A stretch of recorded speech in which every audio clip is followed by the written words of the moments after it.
Whereas after these meetings and a lot of tastings, I can really see that even though the Malbec has different shapes and different forms and tastes really different from different areas, so that's new to me.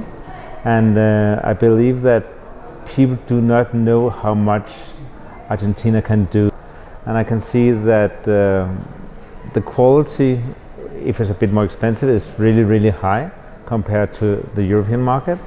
And I was really surprised about all the Cabernet Franc that we had, and also the Toton test, but especially the Cabernet Franc was really... What I really saw on this trip here in Argentina is like you're becoming more and more organic with your wines, and I can see the trend in my market that people are really asking for organic wines, and also people are looking into other grapes than just a Pinot Noir and Chardonnay, and you have a wide range of different grapes. So I think that that's what we should look for in Argentina, but less oak and less alcohol. So they need them more light, like a different kind of Pinot Noirs, and that kind of style are people more looking into. So the big heavy reds that we used to have 20 years ago, it's not really a sales point anymore. I can see now we have a big trend of American wines, especially California. So we sell a lot of wines out of California, and I think people are not aware of the wines from Argentina still. So I think the quality is high here compared to the price, but it's not the first country people have in mind when they talk about the wines from the New World. Well, I'm amazed about, of course, the length of the country. You have more than 3,000 kilometers, and to see the difference between the wines from Salta and the wines from Patagonia is really a very good experience, especially if you just look at the grape Malbec. You can really see and taste the differences from from south to north. So I think Argentina has a lot to offer because it's such a long and huge country with different styles of wine. So it's really like you shouldn't just go for a Malbec and think this is what Argentina can do, but there's much more to see and do. After the meetings I had, I discovered that Argentinian producers are really open-minded. They they try to do something new here, to propose new wines. They try new techniques, new wine varieties, and also they are going back to some tradition. Yeah, it's really interesting for me. Polish people are looking for value for money.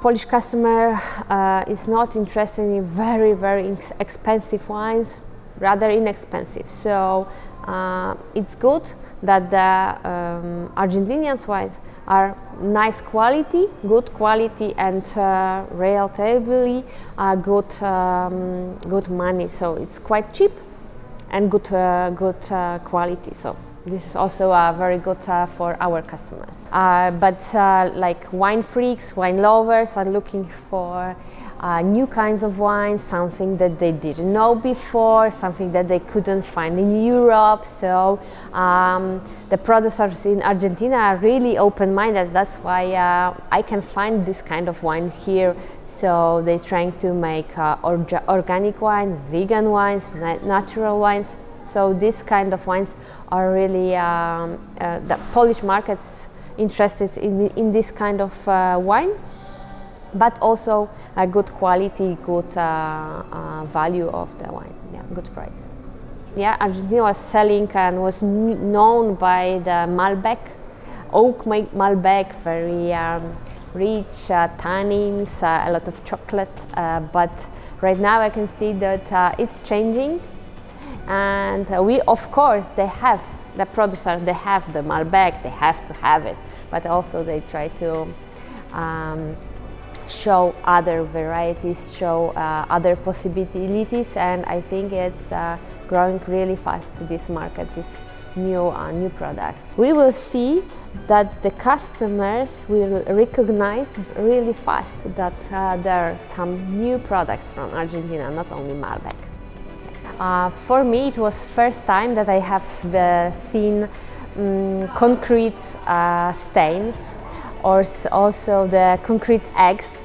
I have some concrete eggs in Poland, but I haven't seen them on my own eyes, not on the pictures. So for me, that was a new thing, and really appreciated to see it. and to know it and to know wines that are made in this concrete, not the stained steel or only barrels, but also concrete steel. So this was, for me, for the wine lover, was very interesting. But also the landscape, so beautiful. The weather is really nice because it's quite hot, but there is a kind of the wind. So yeah, it's this time of year I think is really nice to visit Argentina. Also the food. Food is great. So yeah, all of us I think we are really appreciating the visit here and the knowledge that we get here.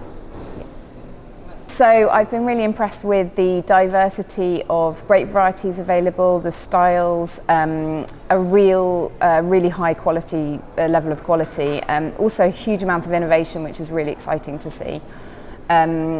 Everybody that I'm talking to is talking about sustainability and organic viticulture, and again I think that's a really brilliant thing to be saying across the board in Argentinian wines.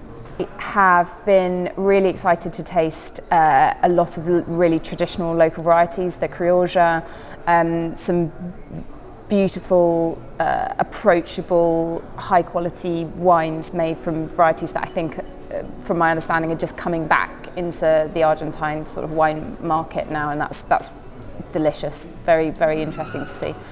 Really exciting to see people going back. In terms of the differentiating factor that Argentine wines have, it's there's a real consistency across the board with the softness of the tannins, making wines very approachable, well structured, enough tannin for some really top quality wines to be aging for a really long time, but equally making them approachable now so that you can drink them and enjoy them across the board, and at the same time some beautiful high levels of acidity from the high altitude vineyards, making wines super fresh, keeping that fruit really balanced. I think across the board that's been really impressive. So I think in the UK the consumer is looking for great value for money, particularly in the current climate. Approachable wines, but also now more and more wines that are not being overworked, that are really going back to terroir expressive, varietal expressive wines with a real freshness to them, at the same time as being approachable, and I've really seen that in the wines that I've tasted over the last few days here. You know, that is consistently the style that we're seeing, and I think there's a huge amount of potential that matches with what our UK consumers are looking for. One of the things I've been most struck by since being here has been how driven the Argentinian wine trade is to ensure that everything that they're doing is sustainable, from protecting their vineyards and making sure that they are just caretaking them for future generations, everything that they can do that's possible to protect the vines, protect the soils, manage the amount of water that is available to ensure that is being respected, and equally, you know, at the same time, how much drive there is for organic viticulture, which works so well in this climate, and a real interest in biodynamic viticulture, and a very forward-thinking approach. And I think that is a very important message that I've really taken away from these days. I think that the wines that are coming out of Argentina have a fantastic range and a real value for money across the board, really, whether you're looking at the lower price points, the medium price points, the high price points, and that really gives them a competitive edge in the market today.